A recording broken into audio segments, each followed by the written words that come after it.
Oh, okay. So, putting the cassette back on the bike. So, we have a mostly clean wheel at this point. And we have, after better part of a can of degreaser and lots of cleaning swabs, we have parts of a clean cassette. Pretty much looks almost brand new. So like I said, good significant amount of a can of degreaser. Anyway, so installing a cassette. So this is just one part of it. Cassette basically, in this case, breaks down into a number of pieces. This first piece, which has 3 cogs on it, a second piece, which is 2 cogs together, and then a series of spacers and the individual cassette cogs. Now, a couple important things to know about this is these have a spline pattern in them. This is the pattern on the inside that locks it to the free hub body, which makes sure that it doesn't spin just freely on the hub, and that when you apply pressure to the pedals, you actually go somewhere.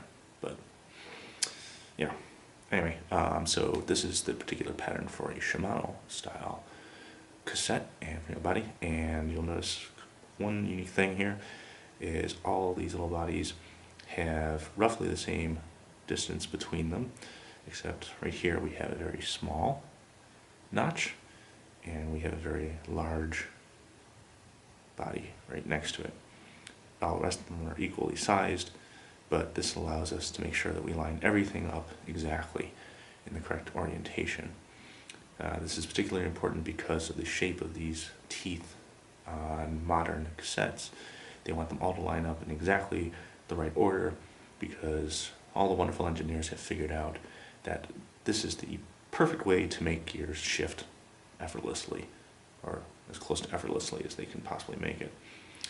So to put this back on, we simply look at the body of the wheel, and the body of the wheel, as you can see, has matching indentations for how the pawls should interface to it.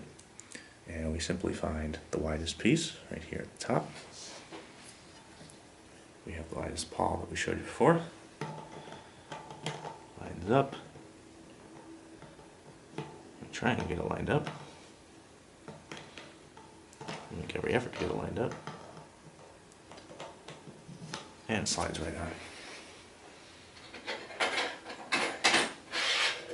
And we do that with all the subsequent pieces.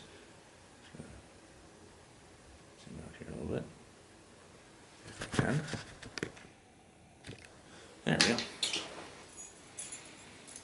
And so each piece, find the widest body, stamp them.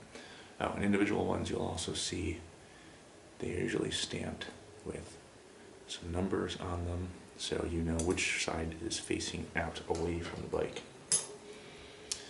And then we have individual spacers that go on. These ones, although it's probably not showing up very well, these actually say 10S for 10 speed. So we know that if you have a whole bunch of different style cassettes, some 9 speed, some 10, some 11, you're using the right spacers, because all of those have slightly different spacing that they use. And only because I'm anal attentive, I'm actually, yes, trying to make sure that the spacers, when I put them on, actually all line up and show the 10S in the exact same orientation. If you're not a Bradley, you just wouldn't understand. It's just part of being in the family.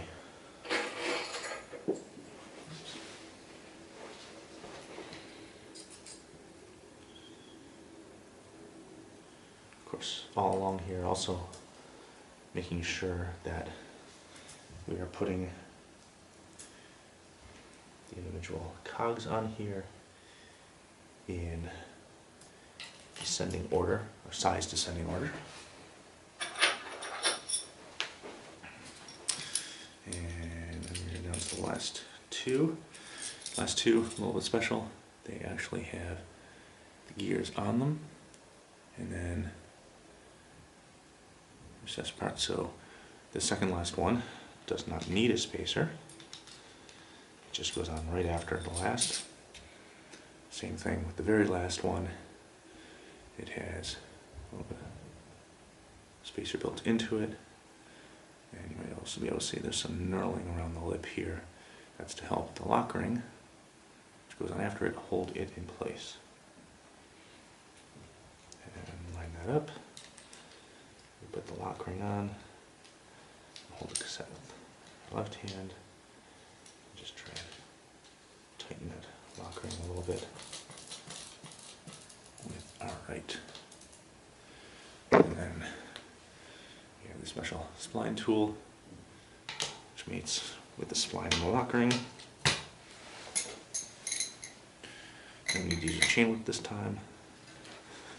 Put it in. And not worried so much about torque, just or an exact measurement. It's not going anywhere.